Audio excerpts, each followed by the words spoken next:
नमस्कार, दैनिक शिव टाइम में आप सबका स्वागत है। मैं रश्मि शर्मा, कैमरामैन शुभम भगत के साथ। कहते हैं जल ही जीवन है और हर एक इंसान की जो जिंदगी हो पानी पर ही निर्भर है। सवाल ये बड़ा होता है कि प्रशासन जहाँ पर बड़ी बड़ी बातें करती है, जिस तरह से आप जानते हैं नवरात्रे का पावन अवसर शुरू हो चुका है। आज चौथा नवरात्रा है। हम यही प्रार्थना करते हैं माँ बाबे वाली सब पर आपकी असीम कृपा अपनी बनाए रखे। फिलहाल इस समय हम पानीतिथि के पास, यहाँ पर पीछे नवी सड़क के पास, और जहाँ पर बताना चाहेंगे जो पानी जो लोगों के घर में आता, जम्मू की जनता के घर में आता, क्या वो पानी स्वच्छ है? यानी कि जम्मू की जनता को गंदा पानी सप्लाई होता है। इसी विषय में सब लोगों ने, यहाँ के स्थानीय लोगों ने मुझे बुलाया था। जाने की कोशिश करेंगे कि आखिर कौन सी बात जो हम आपको बताना चाहते हैं कि किस तरह से जनता को गंदा पानी सर्व होता है, और नवरात्रे भी चल रहे हैं और किस तरह का पानी जनता के घरों में पहुंच रहा है, जो हम पीते तो हैं पर ये नहीं पता कि पानी साफ है या नहीं है। जी सर, सबसे पहले आपका बहुत बहुत स्वागत है। मैं राकेश बोल रहा हूँ। जी, यहाँ हम वाक के लिए आए तो यहाँ देखा कि जो ये प्लांट लगा हुआ है तवी के किनारे, धौंधली बोलते हैं इसको। तो यहाँ देखा कि जो इनका टैंक है बिल्कुल ओपन पड़ा हुआ है। ये पूछा इनसे कि ये शुरू से ओपन है या अभी हुआ कि किसी ने किया सफाई के लिए? कहते हैं नहीं, ये शुरू से ऐसे ही है। यही ये पानी हमें पूरी सिटी को यही पानी जाता है। तो उस ये बंदर जितने भी हैं यहाँ पहले छलांग लगाते हैं, यहीं जो भी उनकी गंदी नहाते, यहीं भी जो इसकी गंदगी है सब इधर की इधर ही है। इसको किसी आज तक किसी ने इसको ढका नहीं है। सब पानी फिल्ट्रेशन होकर टैंकर में आता है। तो वही टैंकर ओपन है। तो ये पूरा पानी जम्मू की जनता को जाता है। जी बिल्कुल, तभी से लेते हैं तो उसी टैंकर में डालते हैं और वहीं ये मंकी वगैरह छलांगे लगाते हैं।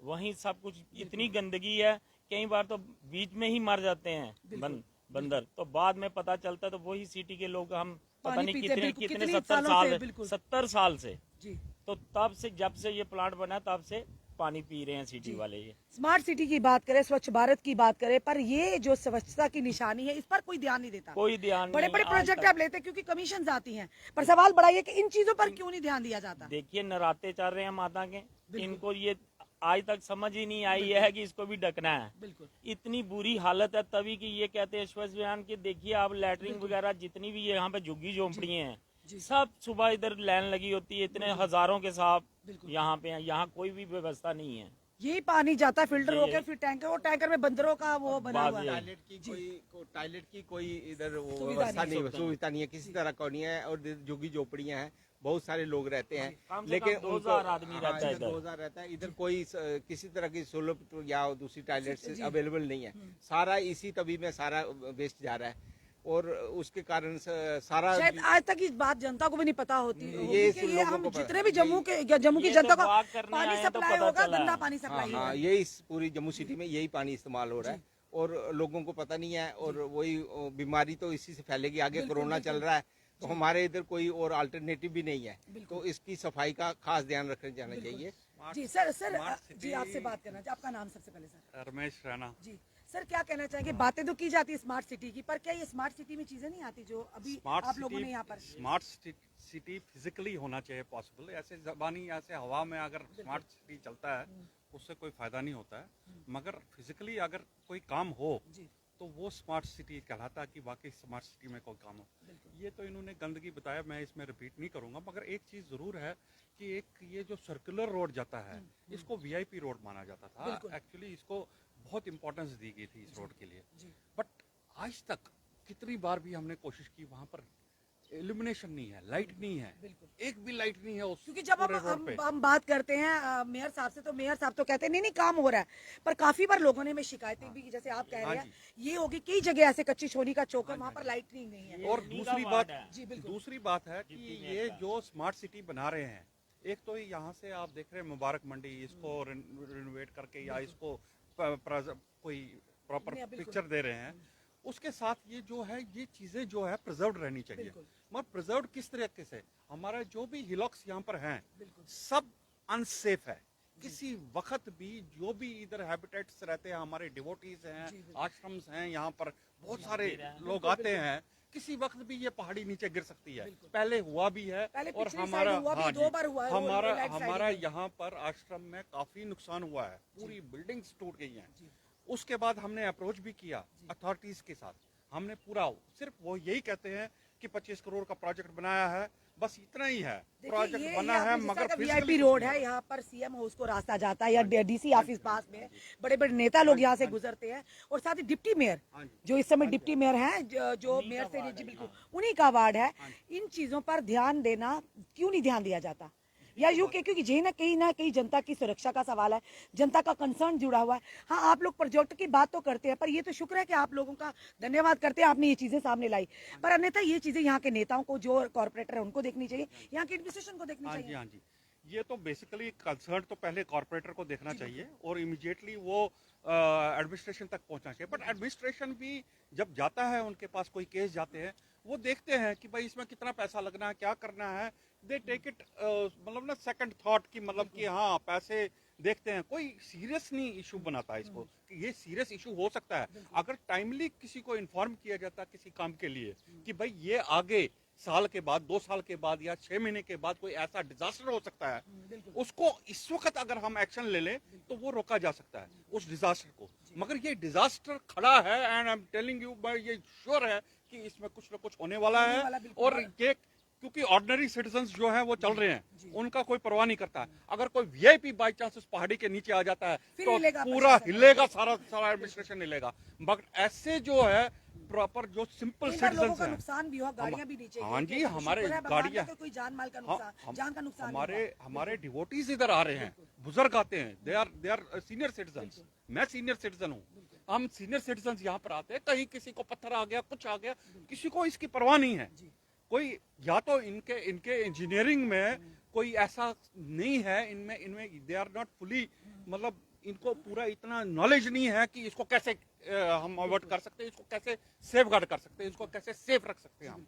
ये बहुत इंपॉर्टेंट है, ये इंपॉर्टेंट रोड भी है। इसको इल्यूमिनेशन एज वेल एज जो पहाड़ी है, इसको सेफ रखना बहुत जरूरी है। और ये नहीं सिर्फ पहाड़ी अगर सेफ नहीं रहती है, आपका जो ये हेरिटेज सेंटर एक किस्म का मैं कहता हूँ, जो आपका मुबारक मंडी है, ये मुबारक मंडी आपका कोई सेफ नहीं होगा, सारे नीचे आ जाएगा। आप क्या जवाब देंगे पब्लिक को, आप क्या जवाब देंगे सिटीजन को, आप क्या जवाब देंगे सब लोगों को, क्या बोलेंगे उनको कि भाई हमने टाइमली इसको सेफगार्ड नहीं किया। किस तरह की स्मार्ट सिटी बना रही है? ये सबसे बड़ी बात है, जिस पे ये पैसा लगा रहे हैं, ये पहले ये देखें तो इसके सर्वे तो करवाएं कम से कम, ये ठहरेगा भी या नहीं ठहरेगा। पीछे गिर रहा है, आगे बनाई जा रहे हैं, तो ये अच्छा नहीं है। एक तो सबसे बड़ी प्रॉब्लम एक और है गंदगी की, जो पीर खो हमारा जो सबसे बड़ा स्थान है, कम से कम हजारों साल पुराना मंदिर है, उसके आगे कूड़े का ढेर देखिए बड़ा करके उसको बना रहे पर हैं। सवाल ये कि जब शिवरात्रि वगैरह आती तब तो सजाया जाता है एडमिनिस्ट्रेशन को दिखाने के लिए, वाह लूटने के लिए, बस पर जब वही खत्म होता होते ही है। फिर वही हालात फिर वही हालात हो जाते हैं। आप देखिए उसको बड़ा बनाने लगे, साथ में लिखा हुआ है टूरिज्म। क्या टूरिज्म है यहाँ का पीर खो का?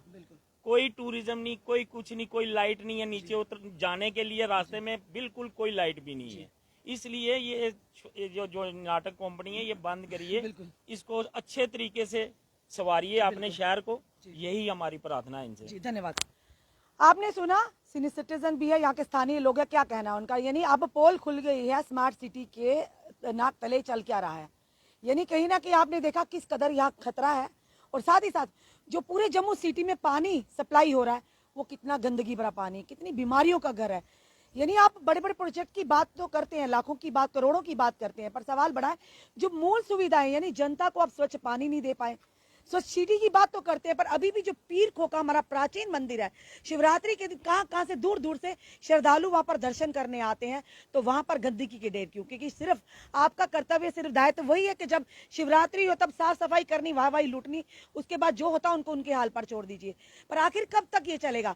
कहीं ना कहीं बहुत बड़ा सवालिया निशान है यहाँ के एडमिनिस्ट्रेशन पर, यहाँ पे कॉर्पोरेशन पर, पूरी मेयर साहब जिसमें आते हैं। और सबसे बड़ी बात ये डिप्टी मेयर पूर्णिमा शर्मा जी का, ये उन्हीं का ये वार्ड है, उन्हीं के वार्ड में क्या क्या हो रहा है शायद वो मैडम भी नहीं जान पा रही हो, क्योंकि जनता को मजबूरी में मीडिया को क्यों बुलाना पड़ा, क्योंकि ये चीजें वहां के वार्ड के काउंसलर की या कॉर्पोरेटर्स की होती है कि आखिर उनके वार्ड में चल क्या रहा है, जनता को क्या किन किन किन दिक्कतों का सामना आना पड़ा है। सर्कुलर रोड की बात करें तो कुछ देर पहले भी हमने 2 बार वो विजुअल्स बताए थे कि किस तरह से लैंडस्लाइडिंग हुई थी, गाड़ियां लोगों की बिल्कुल टूटकर ध्वस्त हो गई थी। उनका खमियाजा कौन भुगतेगा? वो जनता ही भुगतेगी। सवाल बड़ा ये है कि या तो आप कहिए ना कि स्मार्ट सिटी है, पर स्मार्ट सिटी के नाम पर इस तरह से आप जनता के साथ साथ कहीं ना कहीं एक बहुत बड़ा गप्प कर रहे हैं, जनता के साथ एक विश्वासघात कर रहे हैं कि यानी कि जो लोग जनता इस समय नवरात्रि के पावन नवरात्रि के मंथ वहीं पे दूसरे रमजान शरीफ के रोजे भी हैं, लोगों को स्वच्छ पानी मिलना कितना अनिवार्य है। लोग तो इसी भ्रम में है कि हमें पानी मिल रहा है, पर पानी किस तरह का मिल रहा है ये बहुत बड़ा चिंता का विषय अब हो गया, क्योंकि जहां से ट्रांसफिल्ट्रेशन होकर पानी टंकियों में जाता है वो आज तक टंकियों को ढका नहीं गया, वहां बंदर मरते भी हैं, गंदगी है, और वही पानी हर घर में सप्लाई होता है। अब ये इसमें किसको कसूरवार कहेंगे, यानी कौन, पूरा बहुत बड़ा सवालिया निशान खड़ा होता है। ये वीडियो हम यहाँ के डीसी जम्मू को भी भेजेंगे, ये मेयर साहब को भी भेजेंगे, डिप्टी मेयर को भी भेजेंगे, क्योंकि जनता कहीं ना कहीं ये कहेंगे कि जब सवालिया निशान उठाती है तो हमारा कर्तव्य बनता है उन सवालों को यहाँ के प्रशासन तक लाना, और ये बहुत बड़ा चिंता का विषय है। कहीं ना कहीं पीछे आप देख रहे हैं मुबारक मंडी हेरिटेज, जो हमारी एक पहचान है, हमारी धरोहर है, उसकी आगे से तो आप बना रहे हैं, पर ये चीज देखिए कि पीछे कितना खतरा है, झरझरी हालत है। पहले ये देखिए, इसका एक सर्वे करिए कि कितनी ये सुरक्षित है, इसे क्या आसपास के लोग सुरक्षित है, आसपास की जो बिल्डिंग्स है वो सुरक्षित है, ये चीज नहीं देखनी। पर शायद आप लोगों को काम से ज्यादा ये लगता है कि कहीं ना कहीं से कमीशन भारी आए, उन चीजों पर ज्यादा ध्यान है। ये हमने जनता भी कहती है और आप लोग भी बली भांति जानते हैं, वही काम है जहां जनता कहती है। फिलहाल आपने आपको पूरे विजुअल बताए, जो भी समय हमें जनता देख रही है, इस वीडियो में आपने सुझाव जरूर दीजिए, इस वीडियो को जितना हो सके शेयर कीजिए, क्योंकि जम्मू वासियों के घर, हर घर में यही गंदा पानी आता है। नवरात्रे भी हैं, माह रमजान के रोजे भी हैं। अब किस तरह का पानी आप पीते हैं और वही पानी पी के आप नवरात्रे भी, व्रत भी रखते हैं, रोजे भी रखते हैं, ये कहीं ना कहीं बहुत बड़ा सवालिया निशान है। विफलता है कॉर्पोरेशन की और यहाँ के एडमिनिस्ट्रेशन की। हम जरूर डीसी जम्मू तक ये बात लाएंगे, क्योंकि कहीं ना कहीं अंशुल गर्ग जो डीसी जम्मू है वो बहुत ही सराहनीय कार्य कर रहे हैं। हम जरूर उम्मीद करते हैं इस विषय में, इस इशू पर जरूर वो इंटरव्यून करके कुछ ना कुछ कार्रवाई जरूर करेंगे। अपने कमेंट जरूर कमेंट बॉक्स में दीजिए, वीडियो को जितना हो सके शेयर कीजिए, जुड़े रहिए हमारे साथ अगले अपडेट के लिए। जय हिंद, जय भारत।